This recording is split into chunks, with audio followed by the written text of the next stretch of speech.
Hi, hello and welcome. My name is the Alpha Female and you're listening to Turnbuckle Talk. Whoa! G'day, mateys. Bushwhacker Luke here, 2015 Hall of Famer, and you're listening to Turnbuckle Talk. Yeah! Whoa! This is pro wrestling's only modern-day Viking Gunner, and you're on Turnbuckle Talk. Hey, this is Nick Magnus-Solis, and you're listening to Turnbuckle Talk. Hi, this is Leva Blue Pants Bates, and you are listening to Turnbuckle Talk. Hey, this is Jeff Jarrett, the king of the mountain and founder of Global Force Wrestling, and you're listening to Turnbuckle Talk. Hey, fellas, you guys have a great day, and this is only because I'm talking to Canadians. It is actually spitting snow in Tennessee. See? Oh my God! That's a great. We've had 70-degree weather here. We've really had a warm December, and I get on the phone with damn Canadians and we're spitting snow. So. Spittin' Snow with Jeff Jarrett. Oh my God, those were the times. Welcome everybody. My name is Carl Carafel. I'm joined alongside with Corporate Joe. This is feeling like a throwback of throwbacks, but this is Turnbuckle Talk. Ed coming in here. Oh, there we go. Joe put it up. Ed coming in there. Good to see you, Ed. Thank you so much for stopping by. I love you, man. You know that. Thank you. And Ed coming in. Corporate Joe, all super loud and going, the returns don't stop. That's right. The returns do not stop. I'll speak to this first. Okay. Clearing the elephant in the room, we have returned to YouTube, the Facebook page, and the Turnbuckle Studios Twitch page. So, you may be wondering, what the hell is going on? What is going on is that we have left Love Wrestling. Now, this isn't on bad terms. We are very thankful to Spencer and to Zach, to the team and the management over there for the time that they gave us and allowed us to be part of Love Wrestling. So after this week, everything that you see in the intro, outro, what have you, this will be the last time that Love Wrestling is shown on those programs. But we do say thank you to them over there. It is greatly appreciated, the work that was put in for us. And at that time, we were the longest running weekly episodic program over there, which we are very proud to say. We know that they are doing their thing, just as we are going to continue to do ours. Ole! We are going to be continuing to do our own thing from here on out. And we're very happy about that, because now we can welcome back everyone that we had lost at one time because we were not on the Facebook or we were not on YouTube. So welcome back, everyone, including Corporate Joe. Ryan, oh yes. Oh, It's do true. we have a Joe sighting? True. Hell yeah, we do. We do. This is one of my newest friends here. Pretty Kitten 667 coming in. Thank you so much. She is watching over on Twitch, as we have Ryan watching on Facebook, and we have Ed coming in, Ole, on YouTube, as well as Astrid. I love you, girl. You know that. We have got Astrid in here as well over on Twitch, which is absolutely fantastic. I know that I can see that there are 9 viewers right now. Interact with us, talk with us. We have a lot to talk about. No, really, we don't have a lot to talk about tonight, but what we do have to talk about is that guy right there, Corporate Joe, who, believe it or not, people, has actually been watching a little bit of professional wrestling. Current professional wrestling. Current. Which is out of the norm, but a very welcome change. Joe, what have you been watching? Tell us a little bit about your experiences here. Wait, before you do... RBV, it is not Throwback Tuesday. Changes going on once again with Turnbuckle Talk. We are back to our roots and back to our original platforms. Hell yeah. That's what's going on. Joe, take it away. Well, I'm going to have a drink of my non-sponsored Dr. Pepper while Jesus. you talk. Oh, Jesus. Well, hopefully you can still hear me okay. It's been a while since I've been doing this shtick, so hopefully I sound okay. I don't have the usual production materials and stuff that I once had here, but I am rocking the headset. Hopefully it sounds decent and serviceable for everybody here. But yeah, man, been away for a while, but not forgotten. And I do still watch a little bit of professional wrestling. I have watched some recently, and I haven't, to be perfectly honest and completely transparent with everybody, I have not watched barely any wrestling recently, up until just this week and then a little bit last week. So nothing wrong with that, man. What have you watched? Caught some Dynamite last week. The post CM Punk Fallout stuff, and then this most recent episode of Raw. And I definitely do have some thoughts about that. But to kind of feed off of what were your thoughts? Let's start with hopefully you caught Dynamite last week. What was your kind of takeaway, and then I'll kind of follow after you. My takeaway for Dynamite is that CM Punk just needs to be done and gone. At this point, I'm over it. I'm done. I'm just freaking done, dude. There was no need for what he did at the media scrum. Mm-hmm. Absolutely no need at all for that shit. But he did it anyways. And he wants to talk about those who went into business for themselves. What the hell did you just do there, dude? Yeah.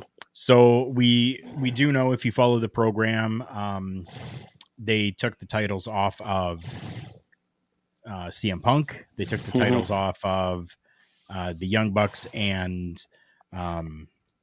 Kenny Omega. They took the Trios Championship off as well.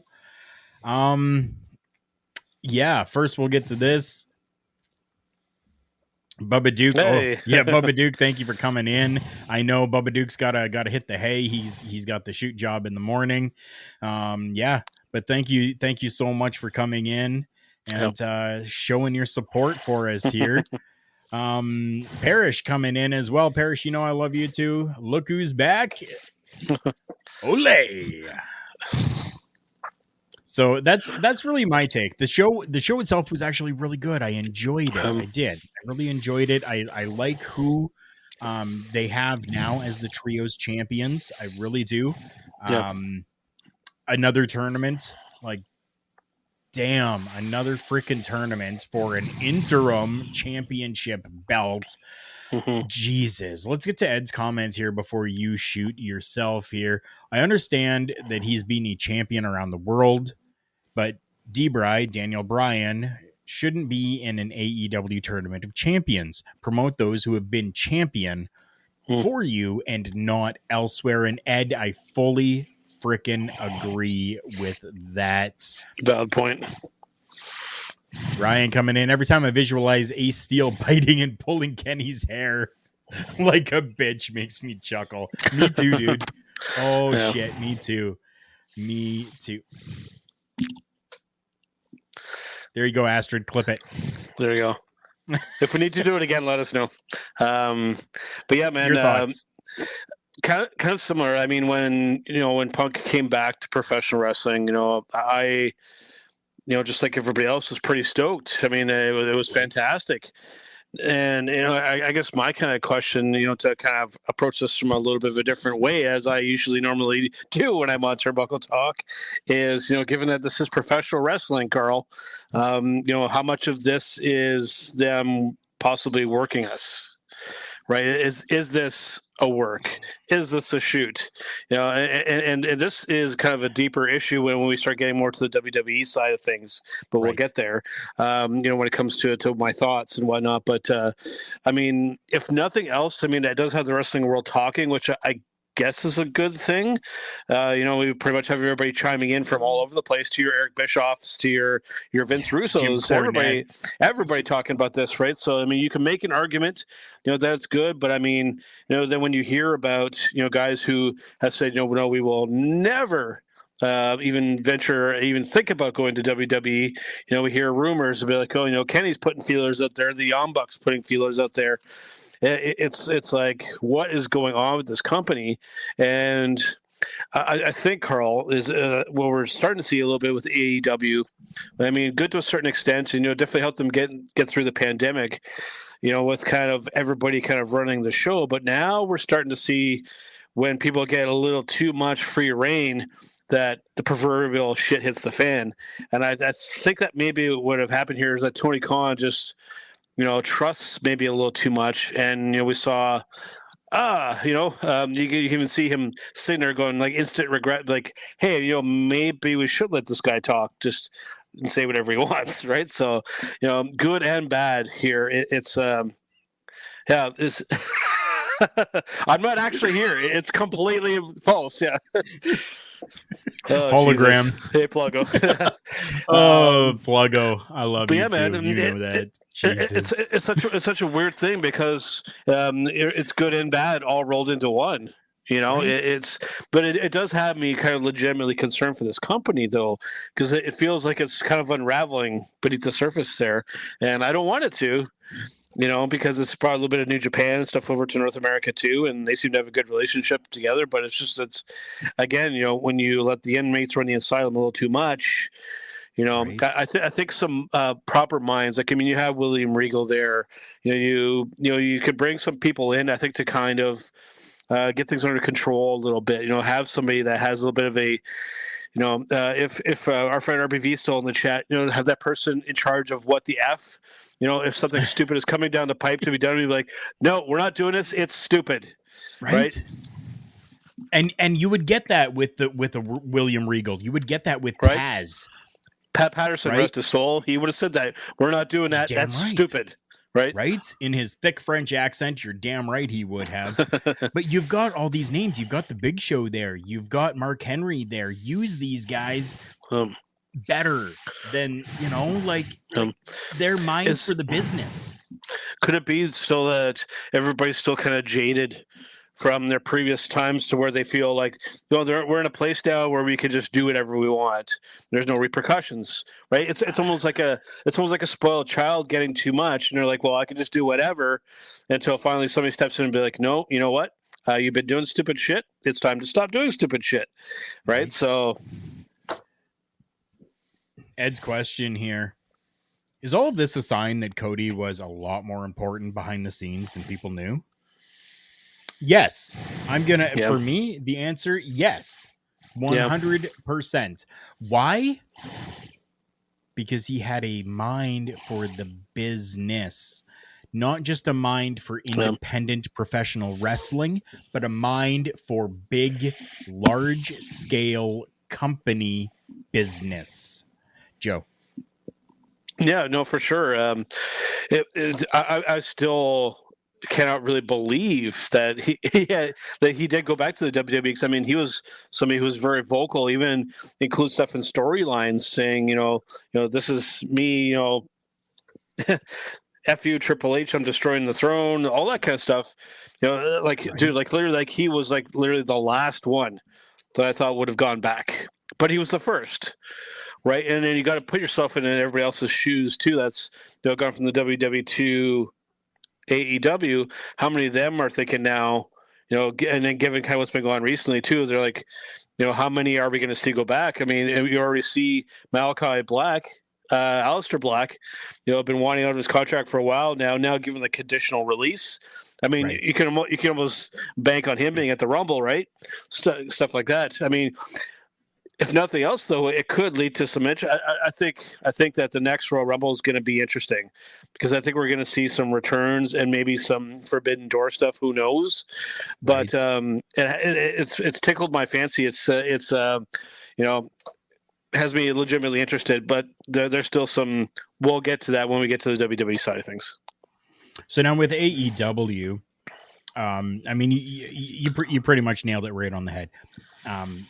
There are too many chiefs, not enough Native American. There are too many chefs in the kitchen. There are too many people that are trying to run that damn show that they're stepping all over each other. And I understand the whole creative freedom bullshit that's there with this company. And personally, I think it's bullshit. There's not like every episode feels like it's, you know, I've said this about WWE before, where it, like when Vince was still kind of running things, how it just felt like a chopped up thing, you know, where everybody's okay, you know, so this is the CM Punk segment, this is this, you know, there's nothing linking them together, right? And strangely enough, I'll just kind of move over to it. You know, when I watched Raw this week, it felt like there was like a whole arc of a story being told, you know, with everything kind of interweaving together. Not to say that it wasn't perfect, but I'll get to the imperfections. But I thought that, you know, what they've been doing has been really, really good. My biggest issue, that opening segment of Raw this week.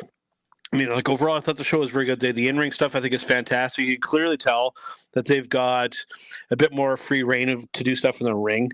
I know that Vince isn't kind of calling too many of the shots, or not calling any of the shots at this point. Yep.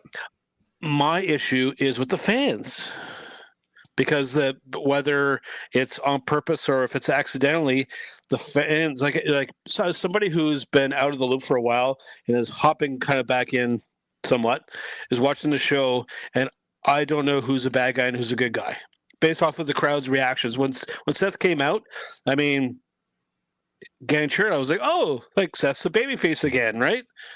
No, he's the bad guy still viewing with Riddle. So then it just doesn't make sense that when you transition to him coming out and then attacking later, it's like, well, wait a second, you guys are booing him now, but you were cheering him at the beginning of the program. It's just it doesn't feel like something's still amiss there. Like especially as somebody who's out and kind of just watching again, it doesn't feel right. I mean, everything else, I thought the show flowed really nicely. Yeah. And you know, the in-ring stuff I thought was fantastic, but just the fans, I think, are just kind of ruined it for me. I don't know if you get that sense at all. A little bit, I do. I mean, I've continued to watch, right? So I mean, at this point, Seth is kind of that tweener, right?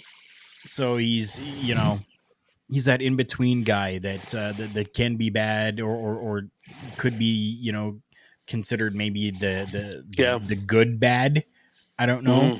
Ryan, like this here as well. I'm going to touch on this quick. How the hell is Cody returning soon? And doctors were saying that TJ Watt would miss a whole season if he had surgery on his torn pec. Why? Because Cody is an animal. Cody is a freaking animal. That's why. No. And I agree with that, Ryan. Yeah. I definitely do. But yes, like it just definitely was, would be weird, right? Especially for you, somebody who has not, you know, really been watching for a while, right? So it definitely would be weird. But again, this kind of goes to the superstars themselves really having more freedom inside the ring and being able to really just be happy inside the ring now, right? So you have to play off of the fans when you're inside that ring, and I think that's kind of what Seth has been doing, is just really playing off of the fans. And that's a big for those watching Turnbuckle Talk who didn't see a lot of me when I used to be on the program. You know, I'm very much in the old school mindset when it comes to professional wrestling and how things kind of go. You know, and to quote a famous quote from our friend Mr. Michael Jargo, you know, professional wrestling is at its best, in my opinion, when you have a good guy versus a bad guy. And you know, in the old school days when we first started watching, I mean, if you were a bad guy and you got cheered, I mean, you've kind of failed at your job more or less, because, you know, that's not the intended reaction. We've even seen, you know, up until just recently, when we would get a wrong reaction from the crowd, that production would kind of, you know, mute the audience and pipe in the desired. So then, it sounds very artificial, So Yeah. I guess, maybe it's just a product of the age, and maybe I'm just a little too old school for my own good. But I mean, if nothing else, like I said, just as somebody kind of jumping back in from being away, it is a little jarring. Ed does have a good point here. Seth is actually on the verge of turning face, and that he thinks that once they decide to pull the trigger on a program with Roman, that it will work, right? Yeah. And I mean, it's good. It's good to kind of have that. It's good to kind of have that tweener once in a while for reasons like this, right? Because who the hell have we had to beat Roman Reigns? Nobody has been able to do it yet. Well, who better than his old former stablemate than to come in and be that face against the heel, right? Yeah.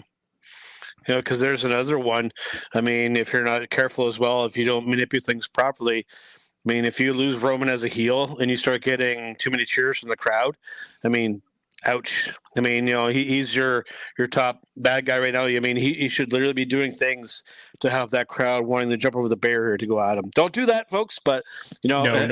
It's but I mean, as a bad guy, you should be despised by the audience, by the commentators, and by your fellow babyface in the ring. Right. So, right. Pretty Kitten coming in here saying the rise in the energy from the crowd seems like it must be extremely important factor in gaining adrenaline to crush the opponent. Okay, I'll give a little bit of an insight. Pretty Kitten is someone who is just getting into professional wrestling, I guess you could say. I know that she watched a while ago. Right. But she's now kind of starting to get a little bit more back into it. And this statement is 100% true. Like that rise in energy from the crowd, whether it's cheering or whether it's booing, is kind of what's needed to get that superstar, to get that wrestler to have enough energy, to have the adrenaline to be able to really focus. I mean, just performers in general, anybody who performs anything in front of an audience, I mean, that's what you feed off of, and that's what, rewinding to the midst of the pandemic era, that was one of my biggest pet peeves, was that there was no audience to feed off of, right? So it made for a really weird dynamic. So it definitely would. So all in all, going forward,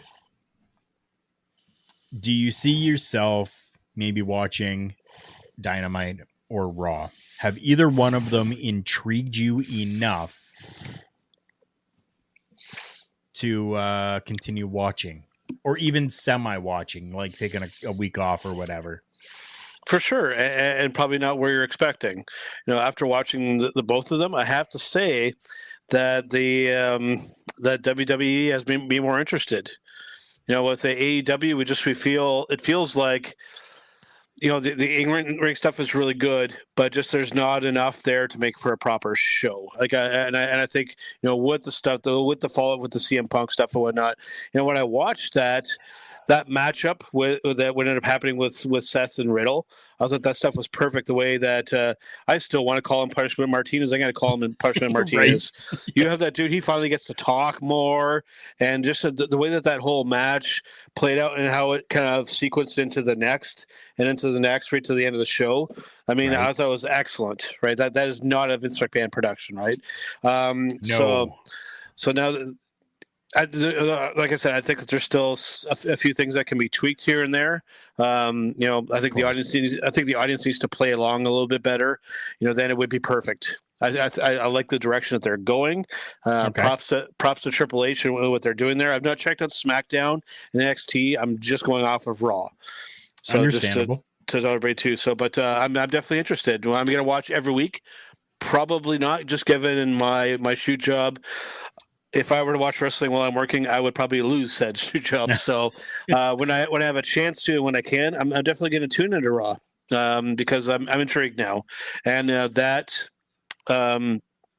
especially with Riddle and Seth Rollins, I think you have that as a killer feud, and I mean Riddle is so over. He is so over with that crowd, and you strap a rocket to that man. So a couple quick things here. Royal Rumble winner. I'll say he's got to be main event WrestleMania. He's that over with that audience that I picked up on. I mean, he should main event WrestleMania this coming year. So first, I know where you work, and I know that there are televisions there. Yeah. Okay.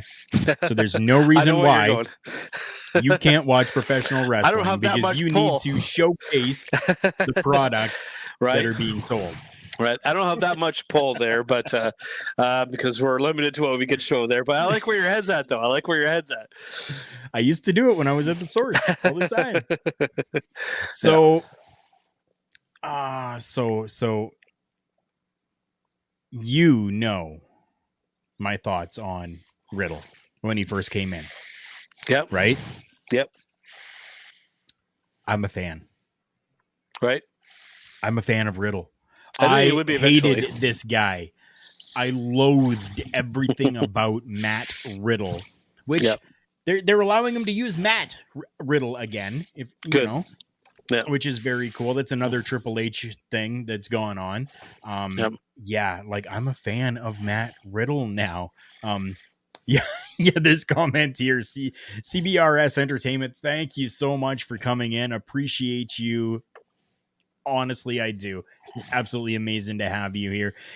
Saying, okay, my mind is blown. I legit did not put 2 and 2 together with Damian Priest being Punishment Martinez. Right? Yeah. Go back and find footage of him in Ring of Honor as Punishment Martinez. You want to talk imposing individuals and somebody who's very mobile as a big man, but somebody who I think more in that WWE style, you tone down a lot of that high-flying stuff. Right. You just let him be that big, intimidating heel and let him use that voice, man. He has that presence and that voice and that microphone. Like you get chills, right? Just let him do his thing. You know, it's, still provide a little bit of guidance, obviously, because you don't want the CM Punk situation where you just say whatever you want and things will just be fine. No, you have to obviously provide a little bit of guidance. But yeah, I mean, he's somebody that is going to be somebody of importance. Him, Riddle, I like, with Finn Balor in that match too, that he wrestled like a heel, not doing too much of the high flippy stuff, still wrestling like a bad guy. That's something that we would not have seen under the Vince McMahon regime, right? He would still be doing all that crap, and it doesn't make sense as a bad guy doing the crowd pleasing moves because you are not there to please the crowd. You are there to do devious things, right? So.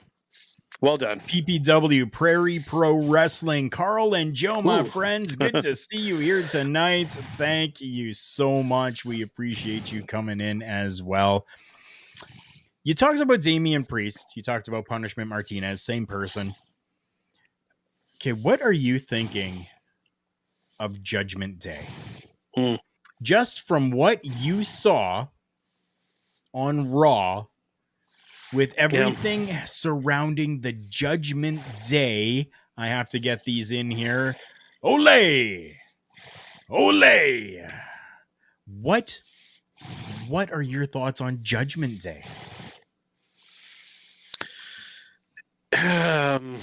It's interesting. It's something that I think has some potential there, but it's not fully baked. It's I'll name call. I wish that William Regal was still in WWE, and I think he could help these guys a little bit because it feels like we're on the verge of something, but it's not fully come to realization. And you really see it with that Dominic Mysterio with and his little thing, his little vignette there. It looked very. I'm reading off of a cue card type of situation. We can tell that he's like trying to add some real realism to it, but he needs to go to the William Regal promo school because it's almost there, but you could tell it didn't feel quite natural. It definitely looked very produced. So the segment that you're talking about is the one in the back where he's sitting in the chair and okay. So I do have to give props for that segment. For what they did with the camera. So being able to take from one camera angle to another and make it so seamless and look fantastic. I was so happy with that. So freaking pleased. Yep. Chris Parrish, my guy, coming in, TBT and taking over. And then I'm hearing busting out on Sunday. Wow. The power of Ole has made some waves. So I shall change or probably chant. I think he meant Ole. Ole. Ole. Ole. That's right. Awesome. Big things are coming, people. That's something else that I want to kind of tease for everyone. Big things are coming. And it's going to be good. Okay. It's going to be very good. I'm not going to get into very much more detail just yet. But stay tuned because it's going to be huge. It's going to be like huge, man. It's going to be huge. Okay. Parrish, I'm drinking his chant. Bobby Munson, my brother from another mother. Bobby. Ole, ole, ole. Here's a guy I haven't shared a cam with in a long time. I miss Bobby. That could change. Mm-hmm. That could change. Yep. Yes. Look at you being all cryptic and mysterious and shit there. Jesus. Right? It is honestly absolutely fantastic that we have had so much interaction here on this show. I abso-freaking-lutely love it. I'm going to go a little old school here for a moment and see if I still have this. Yes, I do. We're going to take just a quick little commercial break, and we're going a little old school with our commercial this week. Wrestling. A love and a passion we all share. I've started a wrestling brand. The wrestling brand. A brand founded on the aspects of wrestling. Two entities working together to create a product that connect emotionally for people everywhere. Collar and Elbow is the brand. Passion and love for wrestling is the drive. I am Al Snow, and this is Collar and Elbow, the wrestling brand.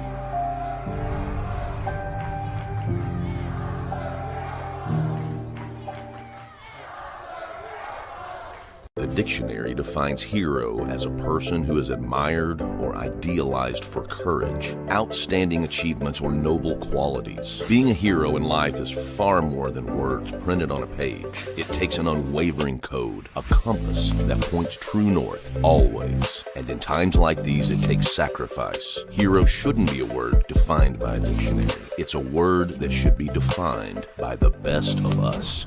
Hero has a new definition. And welcome back, everybody. My name is Carl Carafel alongside Corporate Joe, and this is Turnbuckle Talk. I'm going to get to a few of these comments here quickly before we move on. Ed, oh yes, Ed knows. Bobby saying Joe will be sharing screen time soon enough. Mark my words, it will happen. Chris Parrish says, wait, Carl, you changed do you Mia chant? And then he corrects it mean. Do you mean chant? Okay. Do you mean That's usually my gimmick. I mess up typing in the chat and it happens. Damn, you drone, go home. Parrish, I love you. Oh man, that was awesome. Ed, I've missed this. Yes, I have as well. I definitely have. And if his name's Snow, yes. Yes. Collarandelbowbrand.com, right? I'm wearing, Joe's wearing, I'm always wearing with my ball cap on. The promo code JK Podcast gets you 10% off your entire purchase, no matter what you are purchasing on the site. Make sure you're checking out collarandelbowbrand.com. So Joe and I are going to talk about something that we have talked about before on this program, but is now starting to come back out once again. Joe knows absolutely nothing about what I'm talking about, but I'm talking about something that's been put out there onto the Twitter machine by Dan Beltzer. No, not Meltzer. Dan Beltzer. Okay. Right. So, and this is a legit person. This is like, okay, this person knows what they're doing, what they're talking about. Okay. I just want that you know that, so that you're not thinking that this is just some smart mark that's shooting off at the hip. No, this guy is not. New WWE tag belts should be on their way. So what he puts onto the Twitter machine, new WWE tag belts are described to me as being the existing design, dual-plated, black strap, and having a stacked, large WWE logo in the center. They also have the old, never-used tags, which are the women's tag style on colored straps. The women's belts are going to be getting colored backing soon. So it's very interesting, okay, that and I'll put out his Twitter for everyone because legitimate source here, at BeltFanDan. You can go and follow him if you want spoilers and information on championships within a number of companies, not just the WWE. But he's mentioning here the tag belts, the men's tag belts, described being the existing design, so the round design, essentially dual-plated with a stacked WWE logo in this, a large one in the center.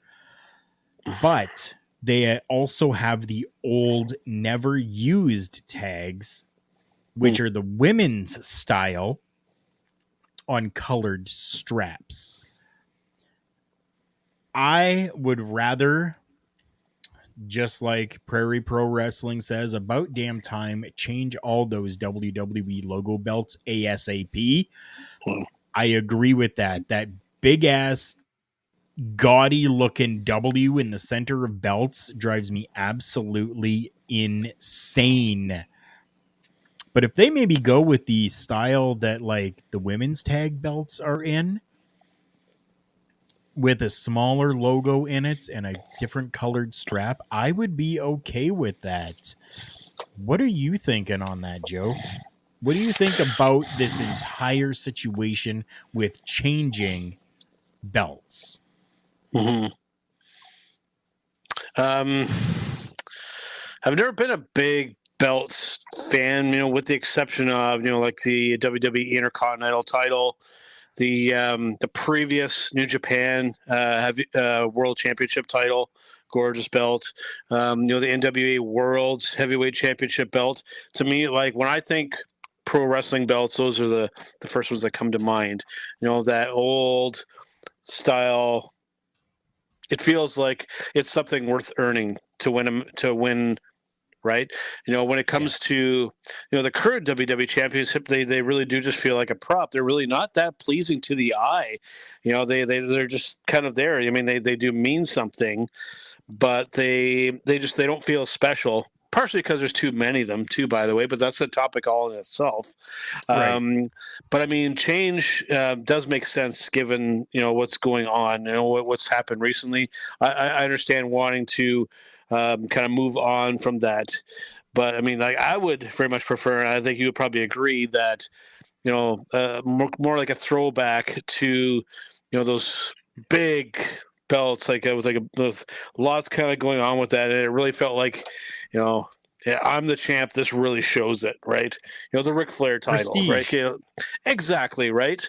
Whereas a WWE belt, championship, title, whatever you want to call it. It just doesn't really feel that special because it doesn't stand out at all. Right. That's Pretty my Kitten. take. There you go. Down below, who do I follow? At BeltFanDan on the Twitter machine. Ed has a very good question here. He says, why does the WWE logo bother people so much, but the old New Japan Pro Wrestling title had a similar large branded championship center? We can answer that question. Yeah, please go ahead. Because the logo is subtle. Right, when you look at that old New Japan belt, it's essentially kind of in the same color. So the logo itself doesn't really stand out that much, especially from a distance. The WWE thing, it's like bam in your face. It's like we understand we're watching a WWE show. We know it's the WWE. You know, the focus needs to be more on what that belt is. You know, a world heavyweight championship. You know, that should be the words that are the focus, not the company. We know what company we're watching. We need to be constantly reminded of such. That's where I come from with that. And I'm very similar in that as well. So when I'm looking at a New Japan belt, yes, I know that it's there, but I don't notice it as much. And that goes towards you know, saying that the color is pretty much exactly the same. So it's all kind of like a uniformed color. Yeah. So, I mean, that for me anyways, and obviously for you as well, that's kind of where it sits, is that it's not in your face. It's not punchy. Like, okay, I understood you create something cool, different, unique for John Cena. Now I'm going to say this is where all of this bullshit started, was with Cena's spinner belt. Yep. So you've got the huge ass WWE logo in the center of this belt, and the damn thing is freaking spinning around. That's where your focus is. Your focus isn't on anything else except this big fucking wheel that's spinning. Yes, I just swore, and I normally don't do that. It just, oh my goodness. All right. Perfect example. Like with the WWE belt, that classic Intercontinental title belt, you know, the logo is still there, but the focus is on the Intercontinental Champion part of it, not the company, right? So that's with the winged eagle, exactly right. That iconic image is not the company's symbol; it's that winged eagle with the world championship overlay on it, right? So the big gold title, another great one. The amount of detail and everything in that belt is gorgeous. Carl owns a version of it. I mean, it's one of those iconic images. You know, when we look back on wrestling history 20 years from now, we look on these current titles now, they're not going to stand out as anything special to us because it's not that image burned into your mind other than that logo, which, you know, I don't hate the logo, but it's the wrong focus. Right. CBRS Entertainment saying a belt should honestly look it would be worth winning, right? Like the winged eagle, the old IC, the big gold. And yes, I do have a version of the big gold, which I have from Fandu Belts. FanduBelts.com is a fantastic site. They do great work over there as well. Amazing. I have a version of the Bulldog Tag Championship as well from Fandu Belts. And I've got my old classic IC title from many, many moons ago when the WWE was producing them in like the really thin 2mm metal that was in there, right? And yes, you're so right here as well. CBRS Entertainment saying there's no individuality with the belt.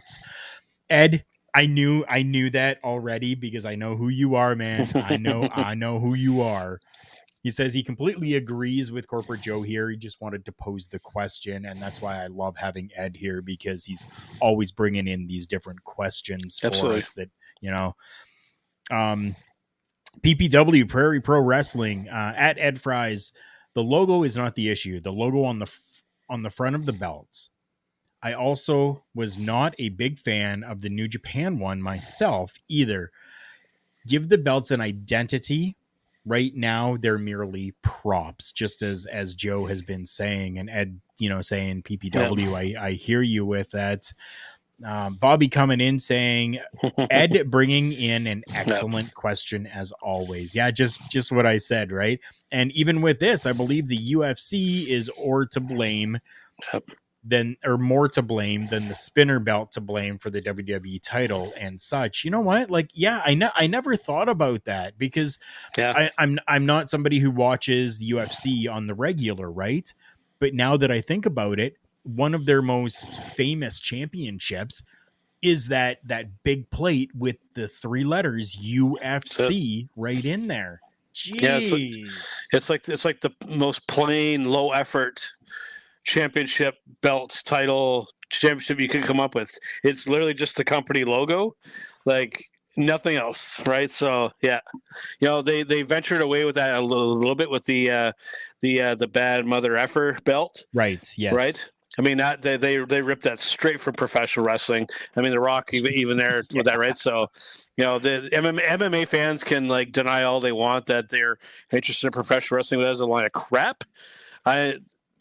But we can. It's interesting how these topics come back over the years with right? MMA versus wrestling and all this kind of stuff. Right. But yeah, it's when it comes to belts. I really think that sometimes less is more, but it's that focus on what that belt means that needs to be what's showcased. Again, like I said, we know this is the WWE, and we need to know, okay, so Roman Reigns is a World Heavyweight Championship, not, hey, this is, to be slightly silly, it's like, hey, this is my employee ID card. I work for the WWE. I have a belt that says so. No, right? You're the freaking world champion, and it should say that. So. It should say that instead of just being printed really small. Right? Yeah. Oh my goodness. That's just that's interesting. UFC is more to blame. Yeah, and tons of great champions over the years, but I mean the belt is just something that's never been one of their strong points. Right. So now we haven't discussed this yet. I know that I discussed it last week, but I want your take on this entire situation. Sure. Okay. The media scrum and everything that happened and everything that's gone along with it. I want your full, your honest, your shoot Joe take on the situation. It's tough because I am a CM Punk fan. I may catch some heat for that because wrestling fans are so fickle, right? That a month or so ago and a little bit before that, everybody was like so pro CM Punk fit, and then now that this has happened, everybody's just crapping all over it. And I get it. There's always going to be that. It's a tough situation because, like I said, it's a product of that the way that company operates, right? Yes. They basically get free rein to do what they want, and that really shows you why that can be a bad thing. This isn't an indie wrestling show where you just hand the guy a mic and he says stuff and then whatever, right?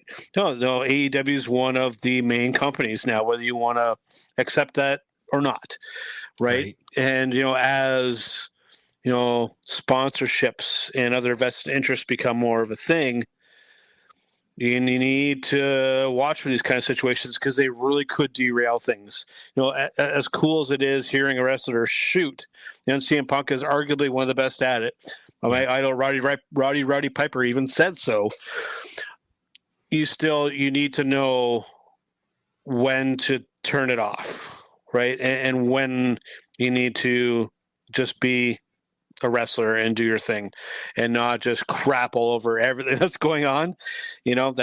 That's my take, man. Just I'm still questioning it too. And I mean, that's so pro wrestling in itself too. Is this actually happening for legit? Is this planned to happen? Who knows, right? But it definitely feels like it definitely shouldn't have turned out that way. And it's sad because, I mean, I want to see CM Punk do well, and I think a lot of people do. But this kind of thing just doesn't help that situation, and I'm sure that he's lost a lot of respect, not only from fans, but a lot of these younger wrestlers who he says that he wanted to work so much with, and to try and help bolster and build up and whatnot. A lot of those guys have got to be going, what the hell are you doing? Right? This isn't part of the plan at all. Right. So it sucks, man, because like I said, I have a ton of respect for the dude.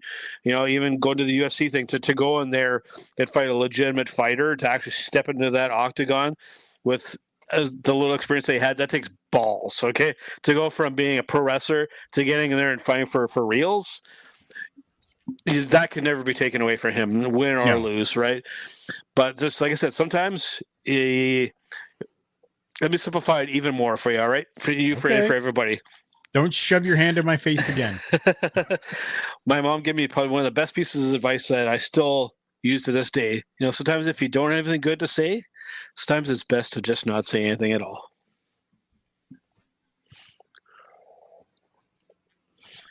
There you go. And that's after me saying, and that's after me saying, and that's after me saying a bunch of stuff. So I'll take that. I agree with this, Bobby. Sounds like Charles Montgomery Punk needs to take lessons on how to be more corporate. And I think corporate Joe can be the one to do that. With everyone that has been in here commenting tonight, I do thank you so much, and I've shouted each and every one of you out, but I want to give a little shout out as well to those who have liked over on the Facebook page. I know that we did talk about Ryan.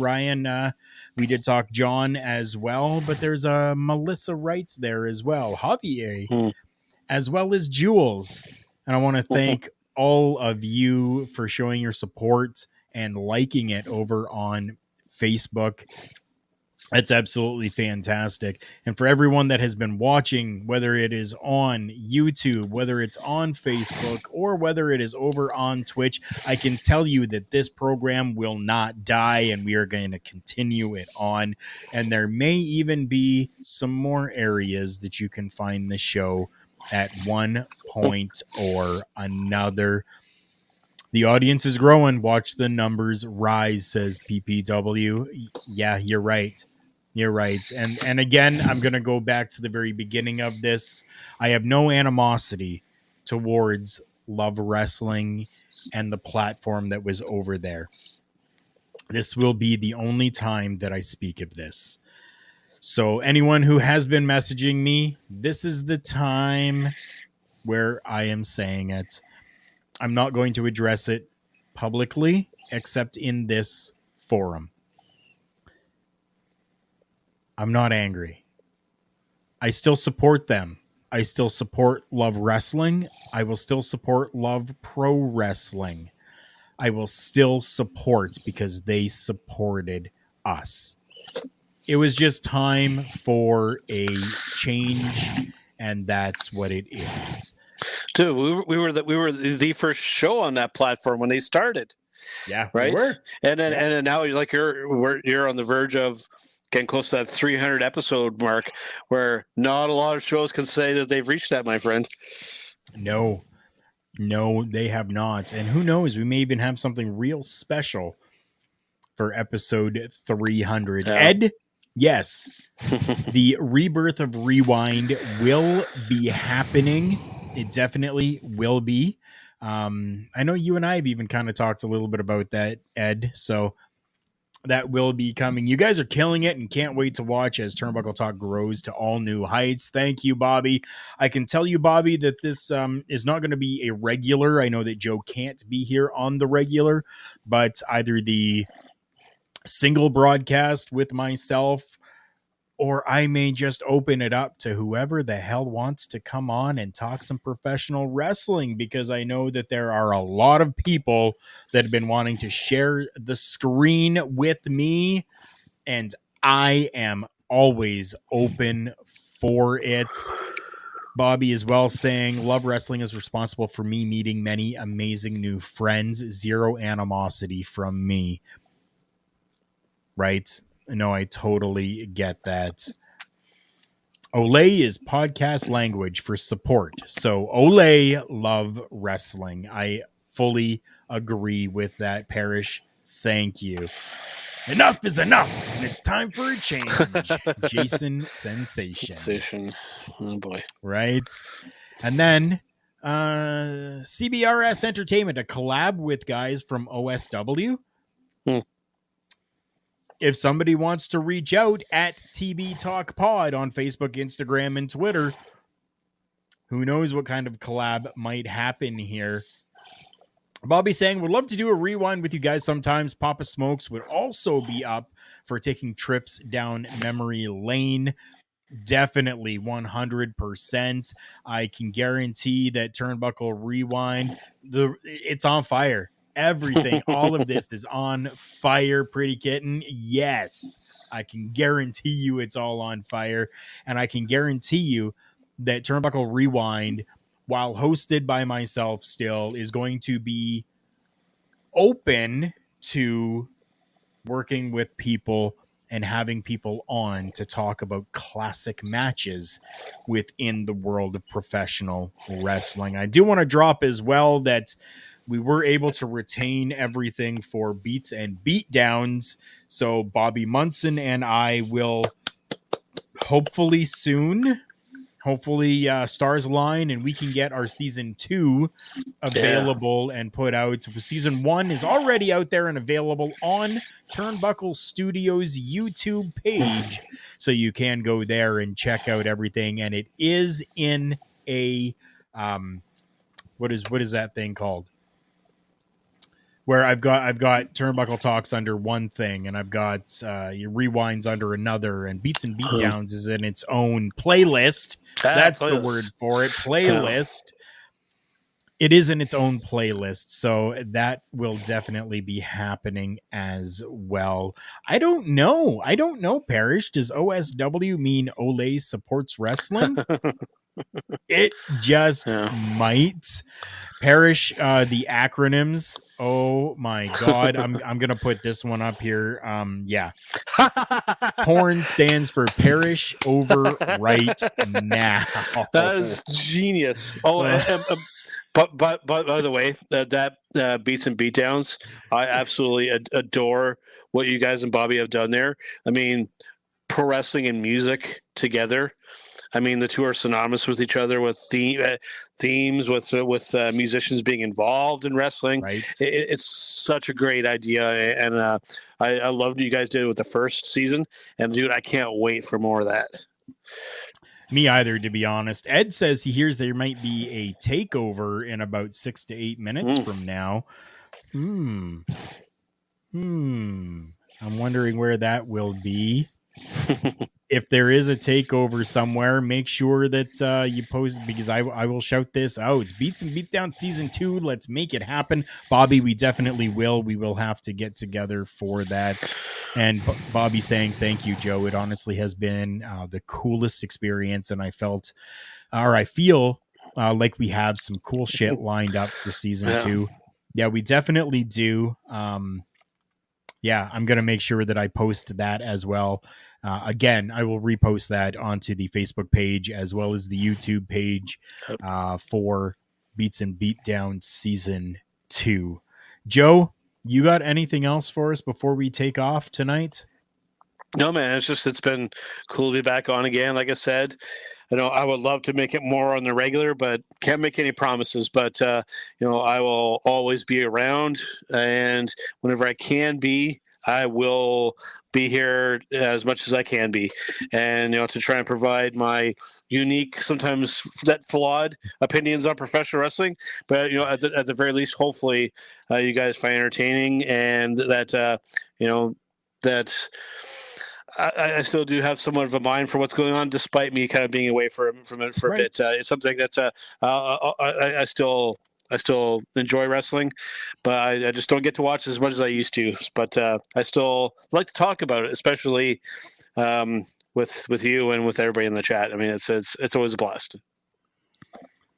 Thank you so much, Prairie Pro Wrestling. Excellent show, guys. Looking forward to many more awesome Tuesday nights, definitely. And welcome back to a 10-year weekly contract, Mighty Joe. Yes. So nobody's posted it yet. Does anybody know if there is a takeover happening and where a takeover is going to be before I end everything here? I'd like to know.